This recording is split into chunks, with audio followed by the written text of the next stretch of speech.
దేవునికి స్తోత్రం కలుగును గాక. హల్లెలూయా, హల్లెలూయా, హల్లెలూయా. అందరూ లేచి నిలబడదాం. లేచి నిలబడి దేవుని యొక్క వాక్యాన్ని మనం చదువుదాం. మార్కు సువార్త 13వ అధ్యాయము 35వ వచనం 36 మనం చదువుదాం. మార్కు సువార్త 13వ అధ్యాయము 35, 36 మనం చదువుదాం. ఇంటి యజమానుడు మృదుగుకు వచ్చును, అర్ధరాత్రి వచ్చును, కోడి కూయినప్పుడు వచ్చును, తెల్లవారినప్పుడు వచ్చును, ఎప్పుడు వచ్చును మీకు తెలియదు. ఆయన అకస్మాత్తుగా వచ్చి మీరు నిద్రపోవచ్చుండుట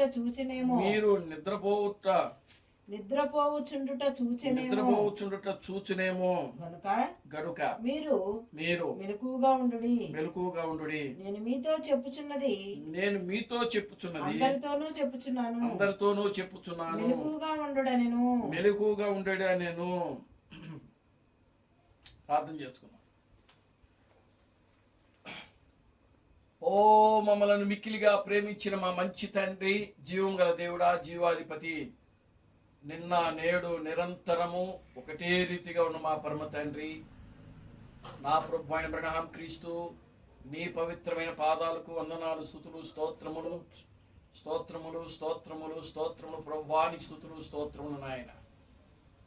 ప్రభువా, ఇదిగో నాయన, ఈ సాయంకాల సమయంలో మరలా నాయన మరొకసారి నీ సన్నిధిలో కూడుకుని నిన్ను స్తుతించుటకు, నిన్ను ఘనపరచుటకు, నీ నామమును మహిమపరచుటకు తండ్రి, మీరు మాకు ఇచ్చిన ఈ గొప్ప జీవితాలను బట్టి నీకు వందనాలు, స్తుతులు, స్తోత్రం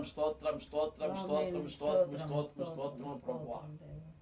నిశ్చయముగా నాయన, ఈ సాయంకాలపు నా తండ్రి ఆరాధన కార్యక్రమాన్ని మేము ప్రారంభించుకుని ఉండగా నాయన, ఓ పాటల ద్వారా మీరు మహిమ పొందినందుకే మీకు వందనాలు, స్తుతులు, స్తోత్రములు ప్రభువా. నిశ్చయముగా నా తండ్రి, చదవబడిన వాక్య భాగమును మీరు ఆశీర్వదించండి, దీవించండి. వాక్య భాగములోని ప్రభువా మీరే మాతో మాట్లాడి మీరు మమ్మల్ని బలపరిచి ముందుకు నడిపించండి. నీ వాక్యములో రాయబడింది ప్రభువా, మనుష్యుడు రొట్టె వలన మాత్రమే జీవించుడు గాని దేవుని నోట్లో వచ్చు ప్రతి మాట వలన జీవించునని నీ వాక్యములో రాయబడింది ప్రభువా. నీ వాక్యము నా పాదములకు దీపము, నా త్రోవలకు వెలుగునై ఉన్నదని నీ వాక్యములో రాయబడింది ప్రభువా. నీ వాక్యము నన్ను బ్రతికించుచున్నది, నా బాధలలో అదే నాకు నెమ్మదిని కలిగించుచున్నదని నీ వాక్యములో రాయబడింది ప్రభువా.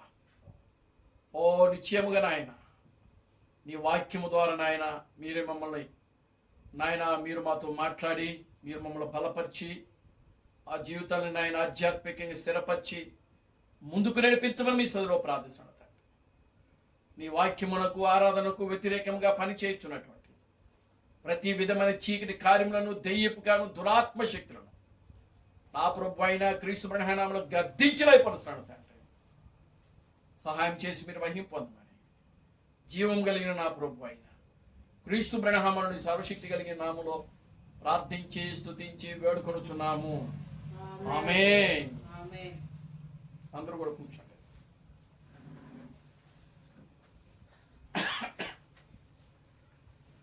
దేవునికి స్తోత్రం కలుగును గాక. హల్లెలూయా, హల్లెలూయా, హల్లెలూయా. మన ప్రభువును రక్షకుడును విమోచకుడైన ప్రభు అయిన క్రీస్తు ప్రణామం యొక్క నామంలో మీ అందరికీ నా వందనాలండి. అందరికీ వందనాలు. ఈ మధ్యాహ్న సమయంలో మరలా దేవుని యొక్క సన్నిధిలో కూడుకొని దేవుని స్తుతించుటకు, దేవుని ఘనపరచడానికి, ఆయన నామమును మహిమపరచడానికి దేవుడు మనకు మంచి గొప్ప సమయాన్ని అనుగ్రహించాడు. దేవుని స్తోత్రం కలుగును గాక. హల్లెలూయా, ఆమేన్, హల్లెలూయా. దేవుడు మధ్యాహ్న సమయంలో ఆయన యొక్క ఆరాధన కార్యక్రమం అంతా కూడా అద్భుతముగా, ఆశ్చర్యకరముగా, ఘనముగా ఆయన జరిగించాడు. దేవునికి స్తోత్రం కలుగును గాక. హల్లెలూయా. దేవుని యొక్క వాక్యము మనతో సెలవిస్తా ఉన్నది. ఆయన మందిరములో ఒక దినము గడుపుట కంటే 1000 దినాల కంటే శ్రేష్టమైనది అని వాక్యములో. దేవునికి స్తోత్రం కలుగును గాక. హల్లెలూయా. కనుక ఈ లోకములో ప్రజలు ఈ సమయంలో అనేక విధాలుగా వాళ్ళు సంతోషించు ఉండవచ్చు, కానీ మనము దేవుని యొక్క సన్నిధిలో గడపటము, దేవునితో సహవాసము చేయటము, పాటలు పాడటము, వాక్యము ధ్యానించటము అనేది ఒక గొప్ప కార్యమై ఉన్నది. దేవుని స్తోత్రం కలుగును గాక. హల్లెలూయా.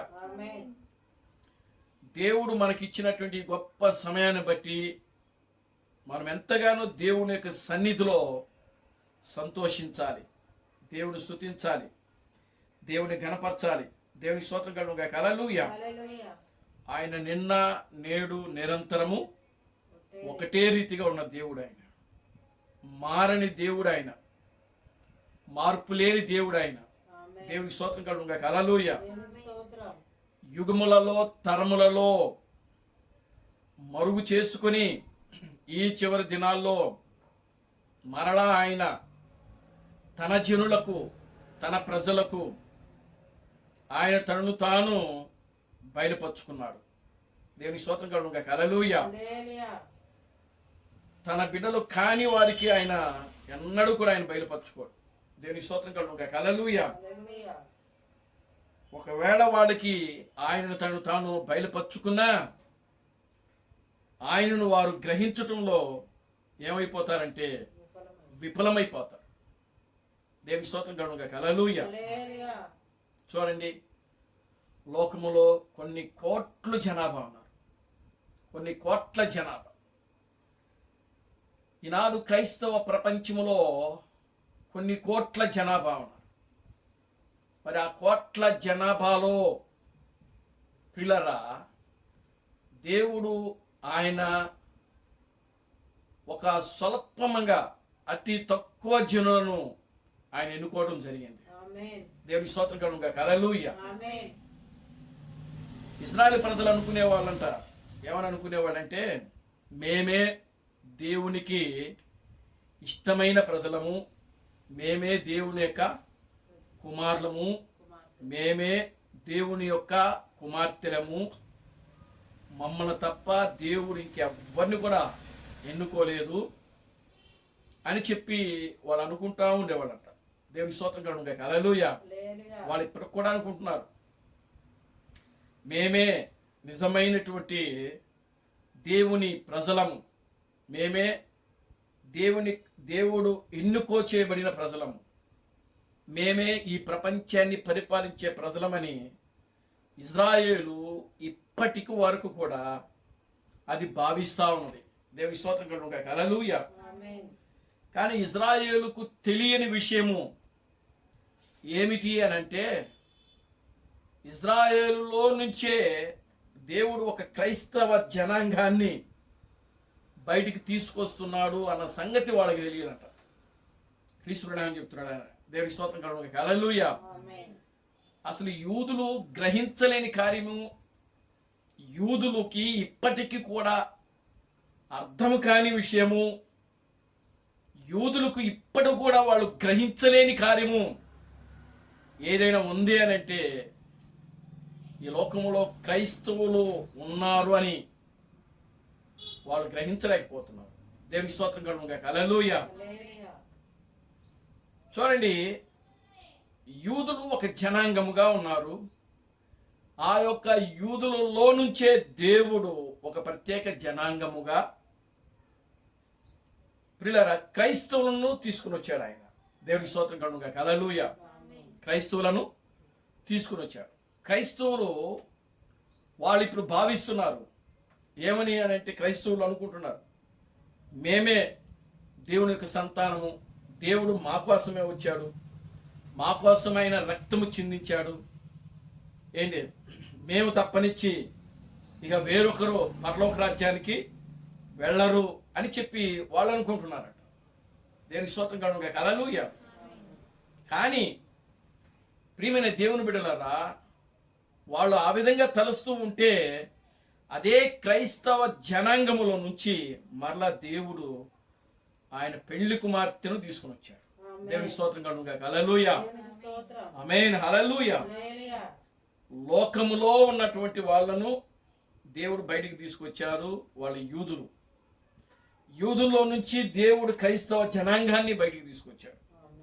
క్రైస్తవ జనాంగంలో నుంచి ఇప్పుడు దేవుడు తన పెండ్లి కుమార్తెను, తన భార్యను ఆయన బయటికి తీసుకొచ్చాడు. దేవుని స్తోత్రం కలుగుగా. హల్లెలూయా. ఇది దేవుని యొక్క ప్రణాళిక, దేవుని యొక్క ఎన్నిక. దేవుని స్తోత్రం కలుగుగా. హల్లెలూయా. ఈనాడు ప్రపంచంలో 200కు పైగా దేశాలు ఉన్నాయి. ఈ 200కు పైగా దేశాలు ఉన్నటువంటి ప్రపంచంలో క్రైస్తవులే అత్యధికముగా ఉన్నటువంటి జనాభా. దేవుని స్తోత్రం కలుగుగా. హల్లెలూయా. ప్రపంచంలో అత్యధిక మెజారిటీ కలిగినటువంటి జనము ఎవరు అని అంటే క్రైస్తవులే. దేవుని స్తోత్రం కలుగుగా. హల్లెలూయా.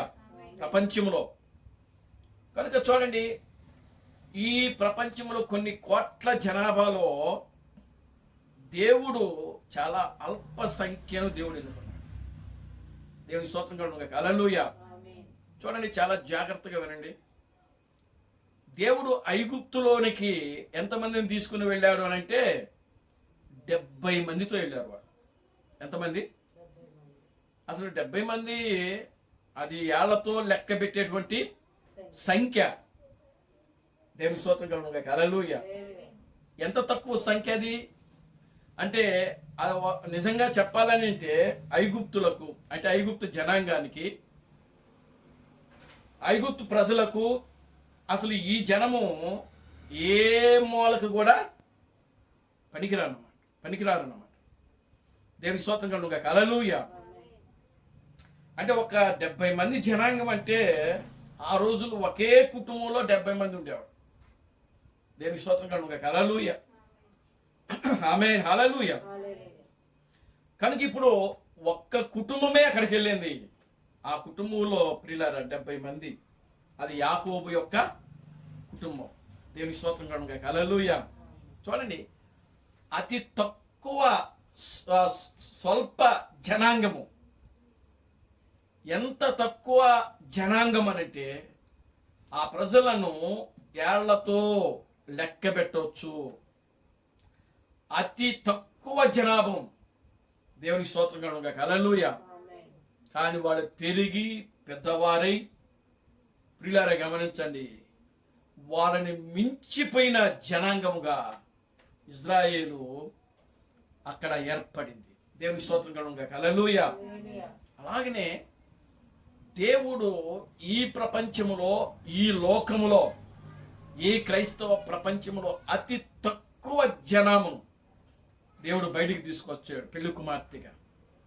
ఎంతమంది అని అంటే ప్రియులారా చూడండి, దేవుని యొక్క వాక్యము మనం గమనించినప్పుడు ఐగుప్తులోకి వెళ్ళినప్పుడు 70 మందిగా వాళ్ళు వెళ్ళారు.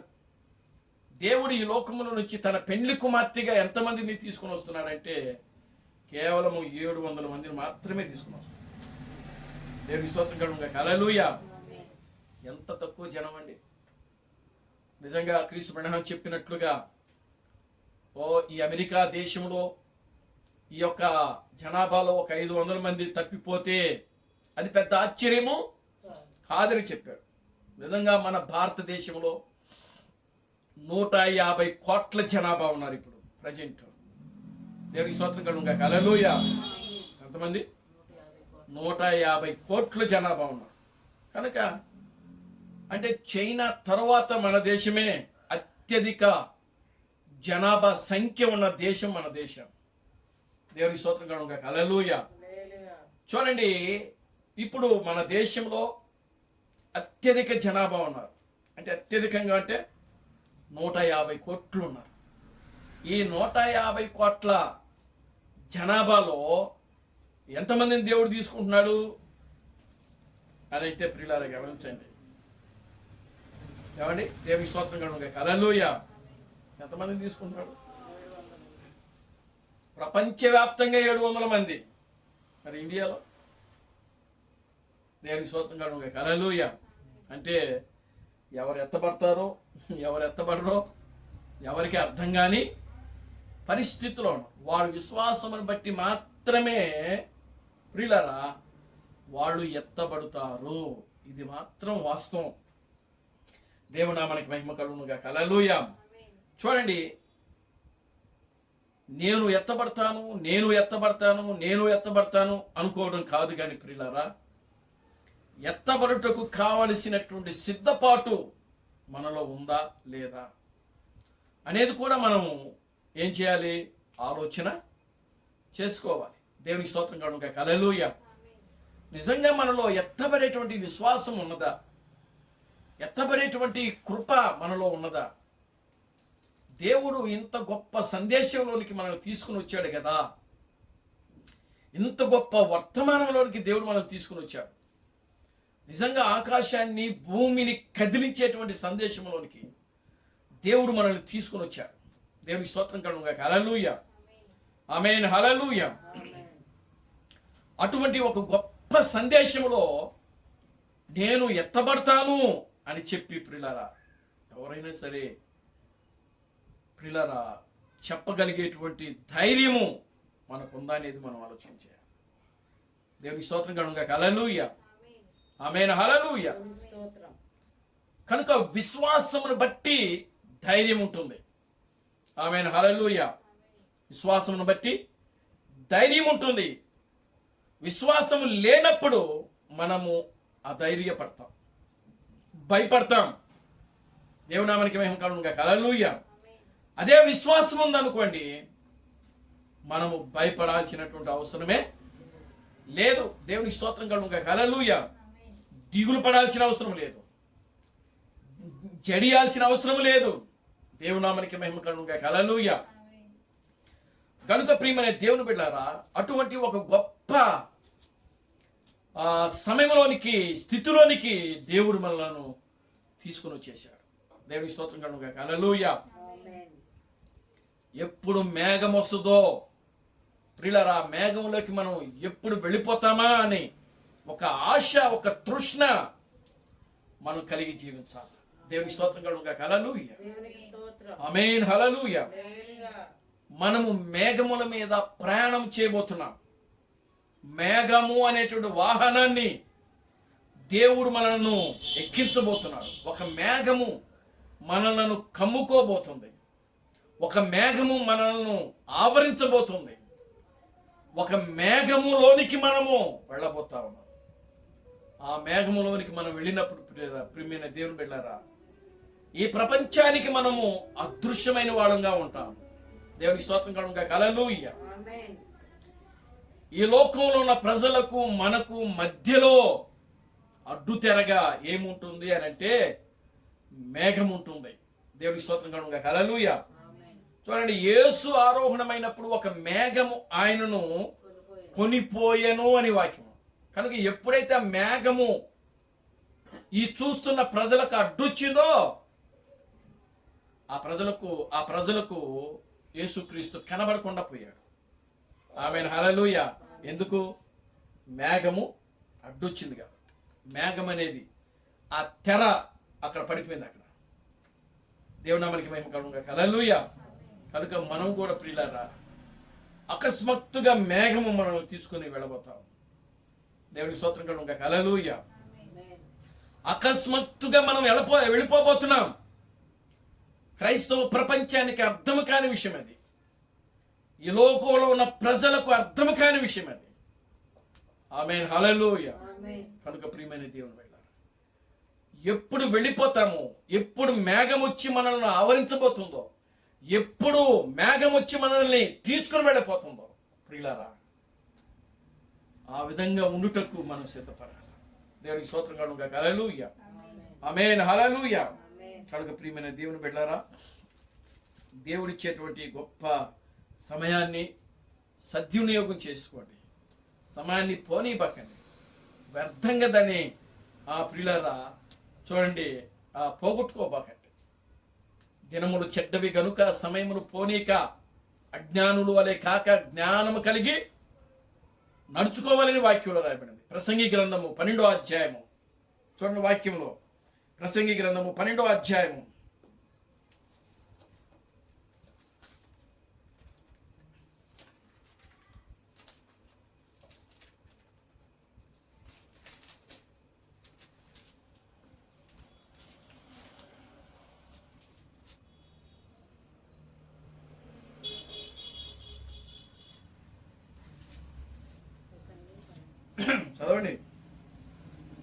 12:1 నుంచి.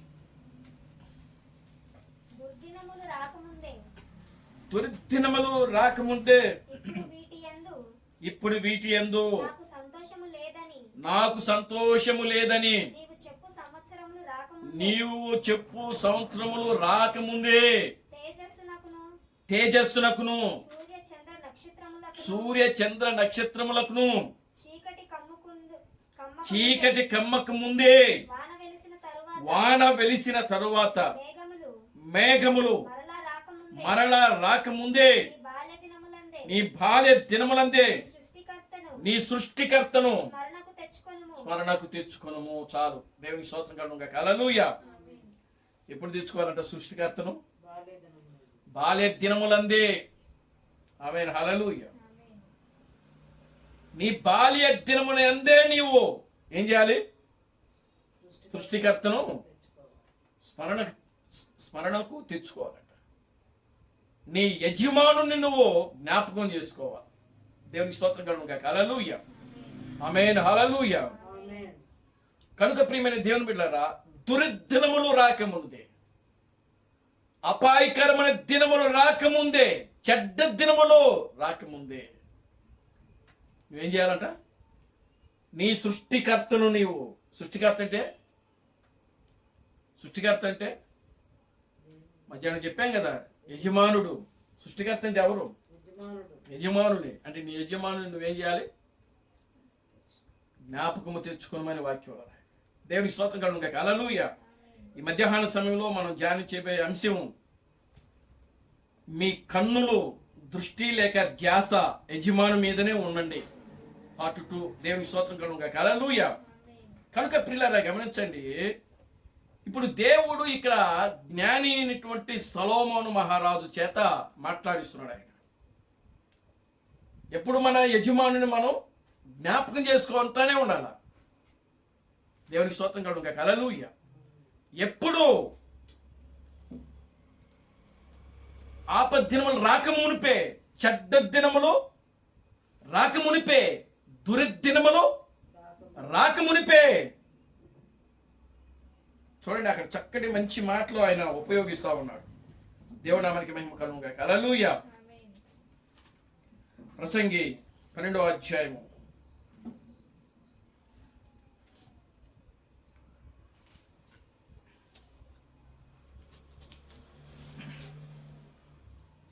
12 దుర్దినములు రాకముందే ఇప్పుడు వీటి యందు నాకు సంతోషము లేదని చెప్పు సంవత్సరములు రాకముందే. దేవుని నామానికి మహిమ కలుగును గాక. హల్లెలూయా. తేజస్సునకు సూర్య చంద్ర నక్షత్రములకు చీకటి కమ్మకు ముందే, వాన వెలిసిన తరువాత మేఘములు మరలా రాకముందే, నీ బాల్య దినములందే నీ సృష్టికర్తను స్మరణకు తెచ్చుకునము. నీ యజమానుని స్మరణకు తెచ్చుకునము. ఆమేన్. హల్లెలూయా. చూడండి ప్రియమైన దేవుని బిడ్డలారా,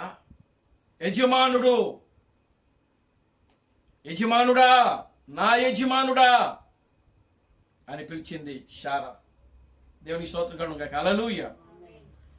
కనుక ఈ సృష్టి అంతటికి కూడా యజమానుడు ఆయనే. దేవుని నామానికి మహిమ కలుగును గాక. హల్లెలూయా. భూమికి యజమాని ఆయనే. సూర్యుడికి చంద్రుడికి అంటే ఖగోళ శాస్త్రములకు ప్రియులారా ఆయనే యజమానుడు. సౌర కుటుంబమునకు యజమానుడు ఆయనే. సకల జీవరాశులకు యజమానుడు ఆయనే. దేవునికి స్తోత్రం కలుగును గాక. హల్లెలూయా. ఈ లోకములో కానీ లేదా ఆవలగట్టు వైపున పరలోకములో ఉన్నటువంటి ప్రియులారా శరూపులు, కెరూబులు, దూతలకు యజమానుడు కూడా ఆయనే. దేవునికి స్తోత్రం కలుగును గాక. హల్లెలూయా. ఎందుకంటే కలిగినది ప్రతీది కూడా ఆయన మూలముగానే కలిగెను. దేవుని నామానికి మహిమ కలుగును గాక. హల్లెలూయా. కలిగినది ప్రతీది కూడా ఆయన మూలముగానే కలిగెను. ఆయన లేకుండా ఏదియూ కలగలేదు. కనుక కలిగినది ప్రతిదీ ఏదైతే ఉన్నదో ఈ లోకములో గాని పరలోకములో గాని సృష్టించబడినది ఏదైతే ఉన్నదో, తయారు చేయబడినది ఏదైతే ఉన్నదో, నిర్మించబడినది ఏదైతే ఉన్నదో, ఆ ప్రతి దానికి యజమానుడు సృష్టికర్త. దేవునికి స్తోత్రం కలుగును గాక. హల్లెలూయా, ఆమేన్, హల్లెలూయా. సకల జీవరాశులకు ఆయనే యజమాని. ఆయన లేకుండా అవి కలగలేదు. దేవునికి స్తోత్రం కలుగును గాక. హల్లెలూయా. జీవ వృక్ష శాస్త్రమునకు ప్రియులారా ఆయనే యజమాని. దేవునికి స్తోత్రం కలుగును గాక. హల్లెలూయా. జంతు శాస్త్రమునకు ఆయనే యజమాని. వృక్ష శాస్త్రమునకు ఆయనే యజమాని. ఖగోళ శాస్త్రమునకు ఆయనే యజమాని. దేవునికి స్తోత్రం కలుగును గాక. హల్లెలూయా. సౌర కుటుంబమునకు ఆయనే యజమాని. మానవ జాతికి ఆయనే యజమాని. దేవునికి స్తోత్రం కలుగును గాక. హల్లెలూయా.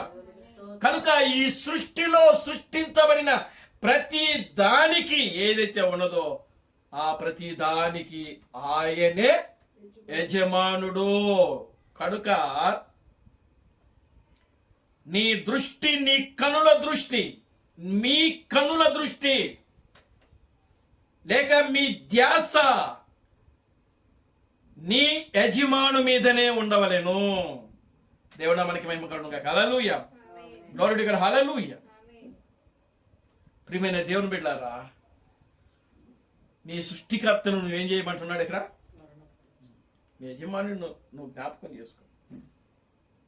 దేవునికి స్తోత్రం కలుగును గాక. హల్లెలూయా. కనుక ఆయన అంటున్నాడు, ఇదిగో ఒక ఇల్లు ఉందంట, ఆ ఇంటి యజమానుడు ఆయన దూరాన్ని వెళ్ళిపోతున్నాడు. దేవునికి స్తోత్రం కలుగును గాక. హల్లెలూయా. ఒక గృహం ఉంది, ఒక కుటుంబం ఉంది. ఆ కుటుంబానికి ఒక యజమానుడు ఉన్నాడు. దేవునికి స్తోత్రం కలుగును గాక. హల్లెలూయా. ఆ కుటుంబానికి ఒక యజమానుడు ఉన్నాడు. కనుక యజమానుడు ఇప్పుడు ఆయన దూరం వెళ్ళిపోతున్నాడు. ఆ వెళ్ళిపోయే సందర్భంలోనే ఇక్కడ మాట్లాడుతున్నాడు. ఇంటి యజమానుడు ప్రొద్దుగూకు వచ్చునో, అర్ధరాత్రి వచ్చునో, కోడి కూయినప్పుడు వచ్చునో, తెల్లవారునప్పుడు వచ్చునో, ఎప్పుడు వచ్చునో మీకు తెలియదు. ఆయన అకస్మాత్తుగా వచ్చును. వచ్చి మీరు నిద్రపోతుండట చూచునేమో కనుక మీరు మెలకుగా ఉండుడి. దేవునికి స్తోత్రం కలుగును గాక. హల్లెలూయా, ఆమేన్, హల్లెలూయా. కనుక ప్రియమైన దేవుని బిడ్డలారా చూడండి, ఇంటి యజమానుడు, గ్లోరీ టు గాడ్. హల్లెలూయా. కనుక ఇప్పుడు మన యజమానుడు ఎవరు అనంటే ప్రియులారా, ఆయన పొద్దుగుకు వస్తాడు, అర్ధరాత్రి వస్తాడు, లేకపోతే కోడి కూయి సమయంలో వస్తాడు, లేదా తెల్లవారినప్పుడు వస్తాడు. ఏ సమయంలో వస్తాడో తెలియదు. కనుక మీరు మెలకువగా ఉండండి అని వాక్యం. కనుక ఆల్రెడీ యజమానుడు ఎప్పుడొచ్చాడు, ఇంటి యజమానుడు ఎప్పుడొచ్చాడు అనంటే ఆయన సాయంకాల సమయంలోనే వచ్చాడు. ఆయన గ్లోరీ టు గాడ్. హల్లెలూయా. ఎప్పుడు వచ్చాడు ఆయన? సాయంకాల సమయంలోనే వచ్చాడు. సంఘాన్ని దర్శించాడు ఆయన, ఇంటి యజమానుడు. దేవునికి స్తోత్రం కలుగును గాక. హల్లెలూయా. కనుక ప్రియులారా గమనించండి, ఇప్పుడు ఇంటి యజమానుడు వచ్చినప్పుడు వచ్చింది యజమానుడా లేకపోతే వేరే వ్యక్తి అని చెప్పి మనం గుర్తించే స్థితిలో ఉండాలా. దేవుని నామానికి మహిమ కలుగును గాక. హల్లెలూయా. వచ్చిన వ్యక్తి మన ఇంటి యజమానుడేనా లేకపోతే పరాయి వ్యక్తి వచ్చాడా అని చెప్పి మనము ఎలా ఉండాలి? మెలకుగా ఉండాలి. అదే మెలకుగా ఉండటం అంటే నీవు గుర్తించడమే మెలకుగా ఉండటం. నువ్వు గుర్తించలేదనుకోండి, మనం ఎలా ఉన్నట్టు? నిద్రమత్తులో ఉన్నట్టే. దేవుని స్తోత్రం కలుగును గాక. హల్లెలూయా. కనుక ఇంటి యజమానుడు ప్రియులారా ప్రొద్దుగూక వచ్చునో అర్ధరాత్రి వచ్చునో, కనుక ఆయన ప్రయాణం అయితే ఆల్రెడీ ఆయన సాయంకాల సమయంలోనే ఇంటి యజమానుడు రావడం అనేది జరిగింది. ఆ యొక్క ఇంటి యజమానుడే అర్ధరాత్రి సమయంలో వస్తున్నాడు. ఆ ఇంటి యజమానుడే కోడి కూవి సమయంలో వస్తున్నాడు.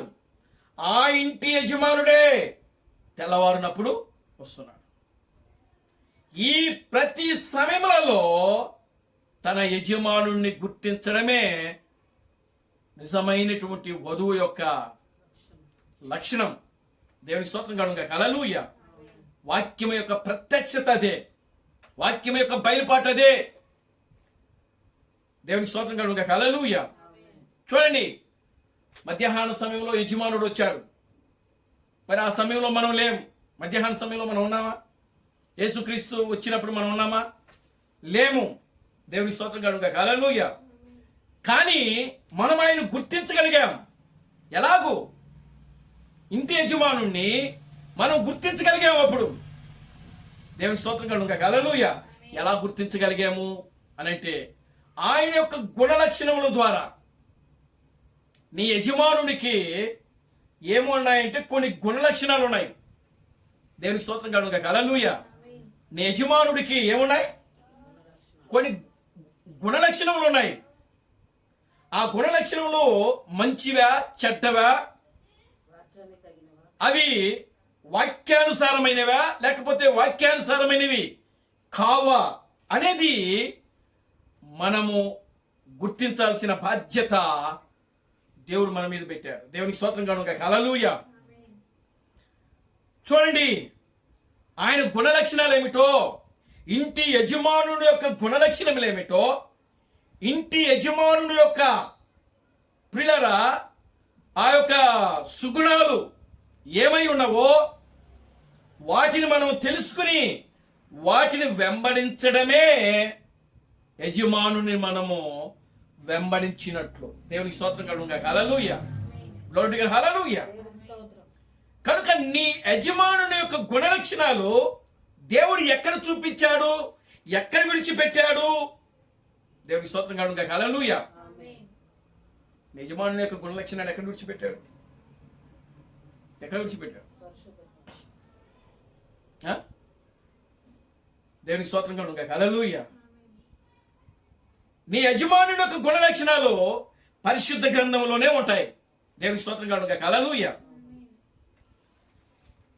చూడండి, ఆయనను మనము ఎలా గుర్తుపట్టాలి? ఈయనే నా యజమానుడు. దేవునికి స్తోత్రం కలుగును గాక. హల్లెలూయా. ఈయనే నా భర్త. ఆమేన్. హల్లెలూయా. ఆయన ఈ విధంగా నడుస్తాడు, ఈ విధంగా చూస్తాడు, ఈ విధంగా పలకరిస్తాడు, ఈ విధంగా ఆయన మాట్లాడతాడు. ఆమేన్. హల్లెలూయా. ఇవన్నీ కూడా తన భార్యకు ఖచ్చితంగా అవి తెలిసి ఉండాలి. తన యొక్క భర్త యొక్క లక్షణాలు, ఆయన ఏ విధంగా మాట్లాడతాడో, ఏ విధంగా నవ్వుతాడో, ఏ విధంగా నడుస్తాడో, ఏ విధంగా మాట్లాడతాడో, ఇవన్నీ కూడా తన కుటుంబంలో ఉన్నటువంటి తన భార్యకు తన బిడ్డలకు ఖచ్చితంగా అవి తెలిసి ఉండాలి. దేవునికి స్తోత్రం తెలుస్తాయి. ఎందుకంటే ఆయన వారితోనే ఉంటాడు కాబట్టి, వారితో సహవాసం చేస్తాడు కాబట్టి, వారి మధ్యలోనే వారితో కాపురం ఉంటాడు కాబట్టి, ఆ యజమానుని యొక్క గుణలక్షణములు ఖచ్చితంగా తన భార్యకు బిడ్డలకు అవి తెలిసి ఉంటాయి. దేవునికి స్తోత్రం కలుగును గాక. హల్లెలూయా. దేవుడు మొట్టమొదటిగా ఆయన గుణలక్షణాలు ప్రియులారా ఎక్కడ విడిచిపెట్టాడు అని అంటే అబ్రహాము దగ్గర విడిచిపెట్టాడు ఆయన. దేవునికి స్తోత్రం కలుగును గాక. హల్లెలూయా. ఆమేన్. హల్లెలూయా. ఎక్కడ విడిచిపెట్టాడు? అబ్రహాము దగ్గరే. ఏది మీరు చూడండి, మూలము దేవుడు అంటేనే, మూలము అంటేనే మొట్టమొదటి మనకు అబ్రహాం దగ్గరికి రావాల్సింది. దేవునికి స్తోత్రం కలుగును గాక. హల్లెలూయా. చూడండి, అబ్రహాము దగ్గరికి మనం ఆయన వచ్చినప్పుడు ఆ సింధూర వృక్షం దగ్గర ఆయన కూర్చొని ఉన్నప్పుడు మధ్యాహ్న సమయంలో ఆయన వచ్చినప్పుడు అబ్రహాము ఆయనను దర్శించుకున్నాడు. దేవునికి స్తోత్రం కలుగును గాక. హల్లెలూయా. అబ్రహాము ఆయనను దర్శించినప్పుడు ఆయన సాష్టాంగపడి నమస్కారం చేసి, ప్రభువా, నీ దాసుని నీవు దాటిపోవద్దు, ఇదిగో కొంచెం నీళ్ళు ఇస్తాను, కాళ్ళు కడుక్కోండి, ఇదిగో కొంచెం భోజనం పెడతాను, మీ ప్రాణములను తెప్పరలు చేసుకోండి, మరలా మీరు వచ్చిన మార్గమును మీరు వెళ్ళిపోండి అని చెప్పి. దేవునికి స్తోత్రం కలుగును గాక. హల్లెలూయా. అప్పుడు వచ్చినటువంటి ఆయన నీవు చెప్పినట్లే చేయమని చెప్పాడు ఆయన. దేవునికి స్తోత్రం కలుగును గాక. హల్లెలూయా. ఇదంతా కూడా 18వ అధ్యాయం అనుకుంటుంది, ఆదికాండము 18వ అధ్యాయం. చూడండి, ఇప్పుడు యజమానుని యొక్క గుణలక్షణములు అక్కడ దేవుడు చూపిస్తా ఉన్నాడు. ఏంటి అని అంటే, అబ్రహామా, నువ్వు చేయాలనుకున్నది చెయ్యము అని చెప్పాడు. అబ్రహాము పరిగెత్తుకుంటా పోయి ఆ పశువుల మందులోకి వెళ్ళి ఒక లేత దూడని తీసుకుని దాన్ని ఒక పనివాడికి అప్పగించి పరిగెత్తుకుంటూ వెళ్ళి శారా దగ్గరికి వెళ్ళి, ఇదిగో నువ్వు రొట్టెలు చేయమని శారాకి చెప్పాడు. దేవునికి స్తోత్రం కలుగును గాక. హల్లెలూయా. వాళ్ళు శారా 3 మాణిక్యాల పిండి తీసుకొని రొట్టెలు తయారు చేసింది. ఆ యొక్క పనివాడు ఆ యొక్క దూడను సిద్ధపరిచాడు. పాలు, పెరుగు, వెన్న, మజ్జిగ ఇవన్నీ కూడా ప్రియులరా వచ్చినటువంటి అతిథుల ముందు పెట్టాడు అబ్రహాము. అప్పుడు వాటిని తింటూ అబ్రహాముతో మాట్లాడుతున్నాడు ఆయన. ఏమని? ఇదిగో మీదటికి నేను మరలా ఈ కాలమున నిశ్చయముగా నేను మరలా వచ్చేదను. అప్పుడు నీ భార్య అయిన శారా దేవునికి స్తోత్రం కలుగును గాక. హల్లెలూయా. చూడండి, ఆయన ప్రియమైన దేవుని బిడ్డలారా మాట్లాడుతున్నాడు, అబ్రహాముతో మాట్లాడుతున్నాడు, తింటున్నాడు. ఆయన ఇచ్చిన ఆతిథ్యమంతా, తీసుకొచ్చిన ఆతిథ్యమంతా కూడా అక్కడ పెట్టాడు. అబ్రహాం తింటున్నాడు, దేవుడు తింటున్నాడు, అబ్రహాముతో మాట్లాడుతున్నాడు. ఏమని మాట్లాడుతున్నాడు? అబ్రహామా, నీ భార్య అయిన శారా ఎక్కడా అని అడిగాడు ఆయన. దేవునికి స్తోత్రం కలుగును గాక. హల్లెలూయా. అప్పుడు అబ్రహాం అంటున్నాడు, అయ్యా, నీ వెనకాల గుడారం ఉన్నది, ఆ గుడారంలో ఉన్నది అని చెప్పాడు ఆయన. అప్పుడు అంటున్నాడు ఆయన, ఇదిగో నేను మీదటికి మరలా నీ యొద్దకు నేను వస్తాను, నేను నిన్ను మరలా దర్శిస్తాను, నేను మరలా నిన్ను దర్శించినప్పుడు నీకు ఒక మగ పిల్లవాడు పుడతాడు అని చెప్పి దేవుడు అక్కడ అబ్రహాముకి ఏం చేస్తాడంటే వాగ్దానం చేస్తాడు. దేవునికి స్తోత్రం కలుగును గాక. హల్లెలూయా. ఈ వాగ్దానం విన్నది ఆ యొక్క శారమ్మ. దేవునికి స్తోత్రం కలుగును గాక. హల్లెలూయా. శారమ్మ విని ఆమె ఏం చేసిందట? మనసులో నవ్వుకున్నదట. దేవునికి స్తోత్రం కలుగును గాక. హల్లెలూయా. నా యజమానుడు వలన నాకు మరలా సంతోషము కలుగునా, సుఖము కలుగునా, ఈ వయసులో నేను ఇదిగో గర్భము ధరించి పిల్లలను కనుదనా అని చెప్పి ప్రియులరా ఆమె ఏం చేసిందంట? మనస్సునందు నవ్వుకున్నదంట. దేవునికి స్తోత్రం కలుగును గాక. Hallelujah. Glory to God. Hallelujah. ఏం చెప్పాడండి? మనస్సునందు నవ్వుకున్నారు. ఎవరు నవ్వుకున్నారు? శారా నవ్వు. వెంటనే దేవుడు ఏమన్నాడు తెలుసా? అబ్రహామా, ఇదిగో నీ దేవుడైన యెహోవాకు అసాధ్యమైనది ఏదైనా కలదా? నీ భార్య అయిన శారా నవ్వనేలా. దేవునికి స్తోత్రం కలుగును గాక. హల్లెలూయా.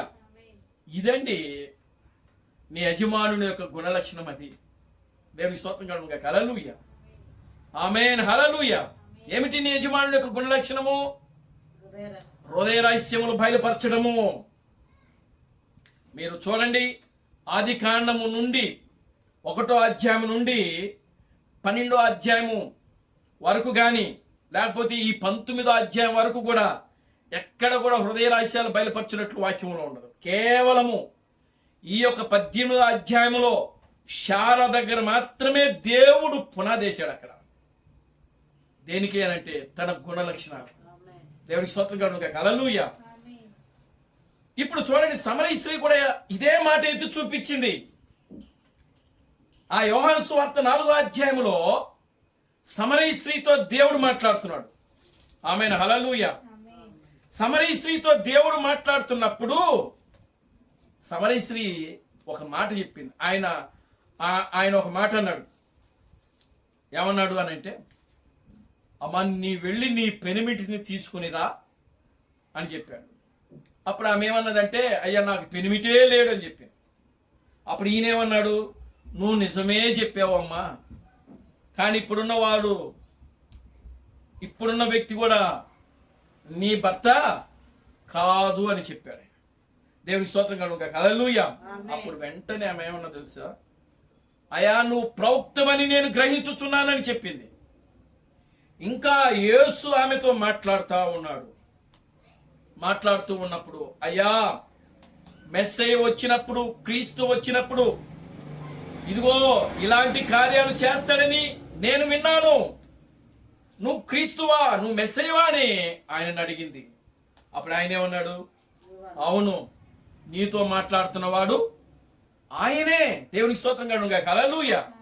మరి ఈమెకు మెస్సయ్య వస్తాడు, మెస్సయ్య వచ్చి హృదయ రహస్యాలు చేస్తాడని సమరయ స్త్రీకి ఎలా తెలుసు అనంటే, శాస్త్రులు, పరిశీలు, సద్దుకాయలు బోధించేవాడు. ఏమని, మన పితరులైన అబ్రహాం దగ్గరికి దేవుడు వచ్చాడు, ఆయన శారా నవ్వుకున్న విషయం బయట పెట్టాడు. దేవునికి స్తోత్రం కలుగును గాక. హల్లెలూయా. ఆనాడు శాస్త్రులు, పరిశీలు, సద్దుకాయలు బోధించారు సంఘంలో. ఏమని, మన పితరుడైన అబ్రహాం దగ్గరికి మన దేవుడు వచ్చాడు, యెహోవా వచ్చాడు, ఆయన రొట్టెలు తిన్నాడు, మాంసం తిన్నాడు, పెరుగు తిన్నాడు. అంతేకాదు ఇదిగో అబ్రహాముకి నేను నీకు ఒక కుమారుని ఇస్తానని వాగ్దానం చేస్తే శారా గుడారంలో ఉంది, నవ్వింది. ఆ నవ్విన విషయము ఇక్కడ మన దేవుడు బయటికి చెప్పేశాడు అని ఆనాడు శాస్త్రులు, పరిశీలు, సద్దుకాయలు ఆ యెరూషలేము దేవాలయంలో బోధించడము సమరయ స్త్రీ విన్నది. దేవునికి స్తోత్రం కలుగును గాక. హల్లెలూయా. ఆ విని అప్పుడు అడిగింది, అయ్యా మెస్సయ్య వచ్చినప్పుడు, క్రీస్తు వచ్చినప్పుడు ఇలాంటి కార్యాలు చేస్తాడని నేను విన్నాను. అవునా? ఆమేన్. హల్లెలూయా. చదవండి ఆ వాక్యాన్ని ఒకసారి. యోహాను సువార్త 4వ అధ్యాయము 24 నుంచి. దేవుడు ఆత్మ గనుక ఆయనను ఆరాధించువారు ఆత్మతోను ఆరాధింపవలెనను. దేవునికి స్తోత్రం కలుగును గాక. హల్లెలూయా. ఆమేన్. హల్లెలూయా. ఆ స్త్రీ ఆయనతో క్రీస్తు అనబడిన మెస్సయ్య వచ్చునని నేను ఎరుగుదును. ఆయన వచ్చినప్పుడు మాకు సమస్తమును తెలియజేయనని చెప్పగా యేసు నీతో మాట్లాడుతున్నవాడు ఆయనేనని ఆమెతో చెప్పెను. అదండి. దేవునికి స్తోత్రం కలుగును గాక. హల్లెలూయా. క్రీస్తు అనబడిన మెస్సయ్య వచ్చునని నేను ఎరుగుదును. నాకు తెలుసయ్యా, నేను విన్నాను. లేకపోతే ఆమె చదువుకో ఉండొచ్చు ఆనాడు ధర్మశాస్త్రములో. ఏమండి? దేవునికి స్తోత్రం కలుగును గాక. హల్లెలూయా. కనుక ఈమె ఏమైతే తలస్తుందో, ఏమైతే ఆలోచిస్తుందో, దేవునికి స్తోత్రం కలుగును గాక. హల్లెలూయా. ఈమె ఏదైతే తలస్తుందో, ఏమైతే ఆలోచన చేస్తుందో, ఆ ఆలోచనలు, ఆ తలంపులు అవన్నీ కూడా ఇక్కడ క్రీస్తు అనబడినటువంటి మెస్సయ్య ఏం చేస్తున్నాడు, బయటికి తీసుకొస్తా ఉన్నాడు. ఆయన దేవుడి స్తోత్రం చెప్పండి. హల్లెలూయా. క్రీస్తు బండహాం చెప్తున్నాడు. ఆయన ఏం చెప్తున్నాడో తెలుసా, ఒక రోజున ఆ యజమానుడు ఆ సమరయ స్త్రీని దర్శించాడు అని చెప్పాడు ఆయన. దేవుడి స్తోత్రం కలుగును గాక. హల్లెలూయా. యజమానుడు ఏం చేశాడంట? ఎవరు దర్శించాడు? సమరయ స్త్రీని. ఆ ఇంటి యజమానుడు ఆ సమరయ స్త్రీని దర్శించాడు.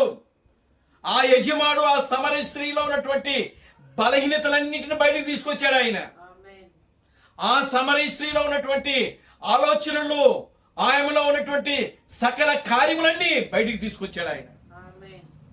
ప్రియమైన దేవుని బిడ్డలారా, ఈ రోజు నీ యజమానుడు కూడా ఆయన, నీ రాజు, నీ యజమానుడు ఆయన. ఆమేన్. దేవునికి స్తోత్రం కలుగుగా. హల్లెలూయా. దేవునికి స్తోత్రం. ఆమేన్. హల్లెలూయా. కనుక ఇప్పుడు ఈ యొక్క సమరీ స్త్రీతో ఎవరు మాట్లాడుతున్నారండి? దేవుడు. ఆమె యొక్క యజమానుడు. దేవునికి స్తోత్రం కలుగుగా. Hallelujah. Amen. Glory to God. Hallelujah. దేవునికి స్తోత్రం. ఎవరు మాట్లాడుతున్నాడు? యజమానుడు. ఆమె యొక్క యజమానుడు. యజమానుడు మాట్లాడుతున్నాడు అక్కడ. ఆమేన్. హల్లెలూయా. ఆమేన్. ప్రియమైన దేవుని బిడ్డలారా, ఆమె యొక్క యజమానుడు ఆమెతో మాట్లాడుతున్నాడు అక్కడ. Glory to God. హల్లెలూయా. కనుక నీ యజమానుని యొక్క గుణ లక్షణాలు నీవు ఎరిగి ఉండాలి. ఆమేన్. ఆమేన్. హల్లెలూయా. దేవునికి స్తోత్రం. నీ భర్త యొక్క గుణ లక్షణాలు ఏమై ఉన్నాయో నీవు ఎరిగి ఉండాలి, నువ్వు తెలుసుకొని ఉండాలి. ఆమేన్. లేకపోతే నువ్వు తప్పిపోయే అవకాశం ఉంటుంది. దేవునికి స్తోత్రం కనుక. హల్లెలూయా. నువ్వు తప్పిపోయే అవకాశం ఉంటుంది. ఈనాడు ప్రియులారా, యజమాని యొక్క గుణలక్షణములు తెలుసుకోకపోవటమే క్రైస్తవ ప్రపంచము క్రీస్తును ఏం చేసింది? క్రీస్తును విసర్జించింది. దేవునికి స్తోత్రం కలుగుగా. హల్లెలూయా. ఆమేన్. ఆమేన్. హల్లెలూయా. ఆమేన్. ఎందుకు? ఆమె యొక్క గుణలక్షణములు, క్రీస్తు యొక్క గుణలక్షణములు, యజమానుని యొక్క గుణలక్షణములు ఏమై ఉన్నాయో, యజమానుని యొక్క ఉద్దేశములు ఏమై ఉన్నాయో, యజమానుని యొక్క దృష్టి ఏ విధంగా ఉన్నదో ప్రియులారా, క్రైస్తవ సంఘమునికి తెలియదు కనుకనే ఈరోజు వాళ్ళను దేవుడు ఏం చేస్తున్నాడంటే తృణీకరించాడు, విడిచిపెట్టేశాడు. దేవునికి స్తోత్రం కలుగుగా. హల్లెలూయా. ఆమేన్. హల్లెలూయా. ఆమేన్. చూడండి, సమరయ స్త్రీ ఆ యజమానుని యొక్క, అయ్యా ఇదిగో క్రీస్తు అనబడిన మెస్సయ్య వచ్చును, ఆ మెస్సయ్య వచ్చినప్పుడు ఇలాంటి కార్యాలు చేస్తాడని నేను ఎరుగుదును, నాకు తెలుసు. ఆ యజమానుడు ఆమె ముందు నిలబడినప్పుడు, ఆమెతో మాట్లాడుతున్నప్పుడు ఆమె గుర్తించింది ఆయన. అదండి వాక్యం యొక్క విత్తనము, బీజం అంటేదే. దేవునికి స్తోత్రం కలుగుగా. Hallelujah. Glory to God. Hallelujah. యజమానుని, ప్రియమైన దేవుని బిడ్డలారా, గుర్తించడమే యజమానురాలు యొక్క లక్షణము. ఆమేన్. హల్లెలూయా. యజమానుని గుర్తించడమే యజమానురాలు యొక్క లక్షణము. లక్షణం అంటే గుణము. ఆమె యొక్క గుణము కూడా అది. ఏమిటది? యజమానుడిలో ఏ గుణం ఉంటుందో యజమానురాల్లో కూడా అదే గుణం ఉంటుంది. ఆమేన్. హల్లెలూయా. యజమానులో ఏ తత్వం ఉంటుందో యజమానురాల్లో కూడా అదే తత్వము ఉంటుంది. యజమానుల్లో ఏ ప్రేమ అయితే ఉంటుందో అదే ప్రేమ యజమానురాల్లో ఉంటుంది. ఆమేన్. హల్లెలూయా. కనుక ఇక్కడ యజమానుణ్ణి, యజమానురాల్ని ఏ మాత్రము కూడా విడదీసేటువంటి అవకాశమే లేదు ఇక్కడ. దేవుని స్తోత్రం కలుగుగా. హల్లెలూయా. ఎందుకంటే వారిద్దరూ ఏక శరీరం కాబట్టి. యజమానుడు, యజమానురాలు వాళ్ళు ఎవరండి? దేవుని స్తోత్రం కలుగుగా. Hallelujah. Amen. Hallelujah. Glory to God. Hallelujah. కనుక ఒక యజమానురాలు ఇంటి యజమానుడి మీదనే ఆమె దృష్టి పెట్టవలెను. అందుకే దావీదు ఇక్కడ చూడండి, 144వ కీర్తనలో, 144వ కీర్తన 1-2 వచనాలు.